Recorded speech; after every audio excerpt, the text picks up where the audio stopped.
Assalomu alaykum. Bugungi darsimizda imtihon maketimizni header qismini qanday qilib yasashni ko'rib chiqamiz. Hamma ekranga qarab tursin. O'tiramiz joyimizga. Jahongir yoping kompyuteringizni. Xo'p, ketdik. Birinchi nima qilishim kerak? Men headerda o'zini yasab olishim kerak. Birinchi nima qilishim kerak? HTML yozishim kerak. Birinchisi header. Header ichida nima keladi? Divning ichida logo emas. Bu yoqqa o'taman va bu yoqqa tashlayman.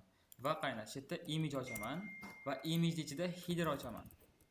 Shunga Arion tashlaymiz. Keyingisiga hero deyman. Ya'ni har bitta joyda nima qilaman? Alohida papka qilib ketaman rasmlarini. Nima uchun alohida papka qilaman? Chunki rasmlar juda ham ko'p bizda. Okay? Xo'sh, tamom. Rasm joylashtiramiz, bu yoqqa o'tamiz. Rasm har doim nima ichida bo'ladi ekanmiz? A ni ichida bo'ladi ekanmiz. Image.slash header ketdi. Uni pastiga. Xo'p, bu yoqda menyuimiz keladi ekan. Menyu qanday yasaladi? uni ichida A ketadi. Va birinchisi home kelyapti ekan. Bu aytamizki home. Uchta uchalasini talab Ctrl C, bu yoqqa o'tgandan keyin Ctrl V qilsak tushib qoladi bu yoqqa. Va buni pastida nima kelyapti? Bitta kontakt kelyapti. Bu ham A bo'ladi, alohida Ctrl V.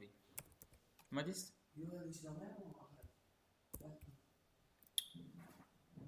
To'g'ri ishlayapmiz. Xo'p, keyingisi. Har bittasi uchun nima qilishimiz kerak? To'g'ri klass nom beringlar, bolalar. Bachkana nomlar berib tashamanglar. Katta sayt ishlayapsiz. Adashib ketib qolasiz. O'zingiz kodingizni tushunmay qolasiz. Birinchisi, eng tepa nomni qo'yib olganingizdan keyin u yo'q oson. Misol uchun, undan keyingisi nima bo'ladi har doim? Header container. Undan keyingisi header logo. Rasmga header logo image. URL nima beramiz? Now list beramiz.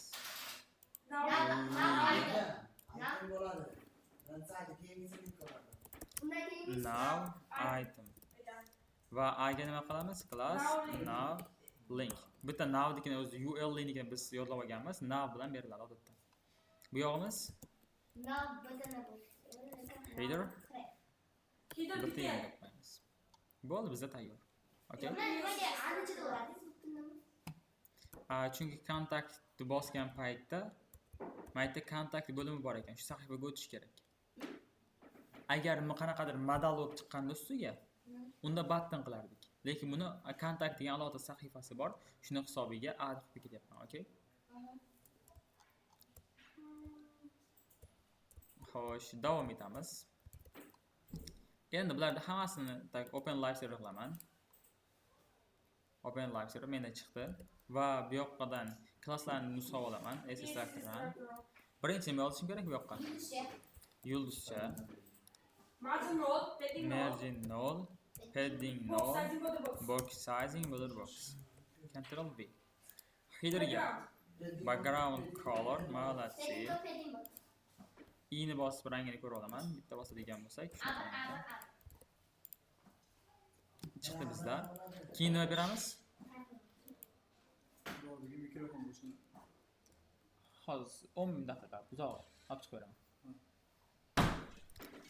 Tepadan 33 piksel ekan. Aytamanki padding top 33 piksel, padding bottom 33 px. Tepa pastdan joyimiz tushdi. Undan keyingisi container. Background color. Max width aytamizki 150. Tak. Bu yoqqa tutsak, umumiysi 1440. 1440 dan 100 kessa 1340 piksel. Ko'radigan bo'lsak, tak orqa fon berib olamiz. Bunga background color orange bo'lsin. Bo'ldi. O'rtaga keltirishni nima qilardik? Margin left auto, margin right auto. Display flex. O'rtaga keldi. Okay. Ikkala yon tarafga yopish qilmaslik uchun nima qilib qo'yish kerak? Padding left 20 piksel, padding right 20 piksel. Bo'ldi va bu paddingni qo'shganimiz hisobiga nima qilishimiz kerak endi? Tepaga qo'shib qo'yishimiz kerak. Bu 80, 1380 bo'lib qoldi. Tamam. Endi qaranglar, bu yoqqa o'taman. A ni, UL ni va pastdagi A ni yonma-yon qilishim uchun nima qilishim Display kerak? flex. Qaysinga? Asha konteynerga. Молодец. Display flex 1000 dardga davo. Tak, yonma-yon qildik. Balandlikka nisbatan.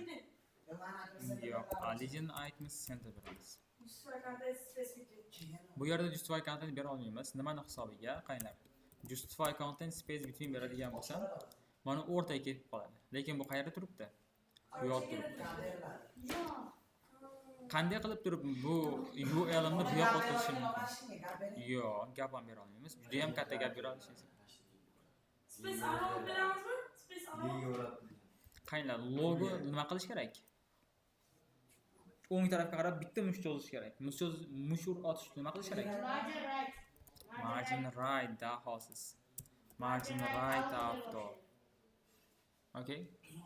Endi ozgina gap berib qo'yamiz. Bu yoqdan Avval display flex berish. 55. Domla, avval display flex berish. Bo'ldi, gap ham berib qo'ydik. Yana display flex. Keyingisi. Kichkina bo'lib avval Va alaykum assalom, tezlashamiz. Tezda joy yo'qotish uchun display flex berib qo'yamiz. Joy yo'qoldi. Keyingisi bu UL ga o'taman. Xo'p, bu image menda xos kerak emas.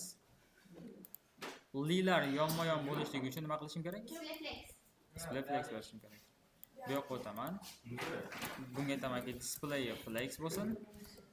Yonma-yon bo'ldi. Nuqtani yo'qotish nima edi? List style none. Nuqtalarimiz ham yo'qoldi. Orasidagi masofani yo'qotish uchun Gap. 46 piksel gap, 46 px. Bo'ldi. Va text decoration qaysiga beriladi? Link. Ani linkga o'ziga berish kerak. Okay. Bu yoqdan style'larni olamiz. Alt Shift F. Rubrika nima qilamiz? Sans serif. Bo'ldi. Tezlikni yo'qotish uchun Text decoration'dan. text decoration None. none beramiz. Yo'qoldi. Va bu narsani rangini o'zgartirib qo'yishimiz kerak. Color. Alaykum assalom. Okay. Color control V. Keyingisi endi nima o'tyapmiz? Contact button Avval style'larni nima qo'yib o'tyapmiz? olamiz. Birinchi border berib olaman. Border tushdi menda. Yaqinlashadigan bo'lsak mana border turibdi. Keyingisida atrofida nima bor? Padding bor. 15 ga 35 piksel ekan. Demak aytamizki biz padding 15 pikseliga 35 piksel. Juda kattalashdi. Yumaloq qilish uchun nima qilishim kerak? Border radius 100 piksel deyman. Kvadrat bo'lganda sayt aytib turgan narsa qilsam bo'lardi. Domla, orqasida rang o'chirib olyapsizmi ko'rmayapman. O'zi rangini Ctrl V, Alt Shift F va buni nima qilib qo'yishim kerak? Sans serif qo'yishim kerak. Bo'ldi. Tezlikni yo'qotish. Text decoration'dan. Text decoration none. Yo'qoldi. Xo'p. Hammasini katta harf o'girish. Text transform uppercase. Hammasi katta harf turibdi. Xo'p, rangini ko'radigan bo'lsak, oq ekan. Oq fonimiz kichik. Bunaqa ekan. avval background color, keyin Va colori Color. White. Va sariq top tashlaydigan bo'lsak tepadan. rang bir-biriga chashma bo'ldi. Oo. O'xshab. Yorib tashladimmi? Tepani esa bo'ldi. Domla, sashavering iltimos. Endi qaranglar. Bu narsani men responsivini qilmoqchiman. Nima qilishim kerak? Kuchukcha media olishingiz kerak. Da. Qaranglar, kuchukcha media deyman. Va buni ichiga qaysi o'lchamdan keyin bu narsa ishlashini aytishim kerak. 789. Max width. Qani Ctrl Shift I ni bosaman. Yaqinlashtirib keladigan bo'lsak 768. Agar undan oldin buzilib ketib qolsa nimadir? Undan oldin yozishdan kerak bo'ladi, okey? 760. Bunga aytamizki 768 piksel deyman. Nima bo'lib ketsin? Responsive o'tgandan keyin nima narsamiz nima bo'ladi? Nuqta nav list display nam bo'lsa nima bo'ladi? Yo'q qilib ketsin degan. Lekin ona buni A yo'q bo'lib qolishi kerak emas. U border hamburgerga aylanib Bu ham display number kelsin. Aka bilmay shuni aytyapman. Yo'q, aytmayapsiz, shuncha aytib qo'yapman-da. Header bitta emadi oxiri. Bo'ldi, yo'qotib yubordik. Hop, katta ekranda bor, kichik ekranda yo'q bo'ladi. Domla kichkinalarga bitta batni Endi shu narsani bu yoqqa narsa chiqarib qo'yishim kerak. Buning uchun aytamanki, Endi hozir bu telefonga moslashib button bu yoqqa o'taman, aytamanki, font awesome degan joy bor bizda. Font awesome ning vazifasi shuki, sizga istagan turdagi ikonni olib berishi mumkin. Misol uchun, bu yoqqa ikonni bosaman. Chiqdi mana bo'lim menda. Menga nima kerak bu yerga? Ana narsamizni oti hamburger deyiladi. Enter'da bosadigan bo'lsak. Tak, mana yon tarafga SVG ga o'taman, nusxa olaman yoki chetdan olsam bo'ladi. Buni kopiya qilib turib buni ichiga tashlayman. Va buni yonidan aytamanki, font awesome CDN deyman.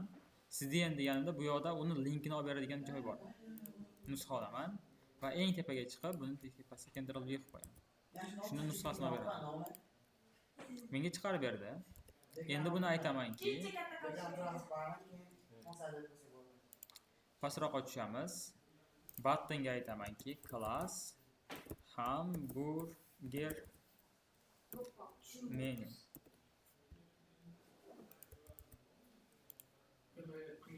Xo'p, bu yoqqa o'tamiz. Background color transparent bo'lsin. Yo'qoldi. Color nima bo'lib qolsin? White bo'lib qolsin. Kattalashdi. Font size'imiz 32 piksel bo'lib qolsin. Okay. Tezlik yo'qolib ketishi uchun nima qilishim kerak joy? Display none qilishim kerak. Display flex qilishim kerak. Va atrofidagi chiziq bor yo'qotib yuborish uchun border none qo'yishim kerak. Buni kursor kelgan paytda, buni kursor chiqishi uchun aytishim kerakki, kursor pointer deb qo'yadigan bo'lsam. Okay. Katta ekranda nima qilishim kerak? Tushunsa bo'ladi, shunchaki bezakka turibdi xolos. Endi buni Display none deb qo'yamiz. Buni orasiga nima qo'yish kerak? Mana katta kichik ekranda bor, katta ekranda bo'lyapti, yo'q ketyapti. Shu narsa nima ekan? Mana maytda qarang, mayt bor-ku mana. yo'q, ketishdan oldin yozasizmi? Da, maytda o'lcham yozyapti. Hamburgerga yo'q qo'yib qo'yish kerak. Endi nima qilganda? Shuni qanday qilamiz? Kichkina. So'ngdan o'ng tarafidan bosib, inspect bosasiz. Domla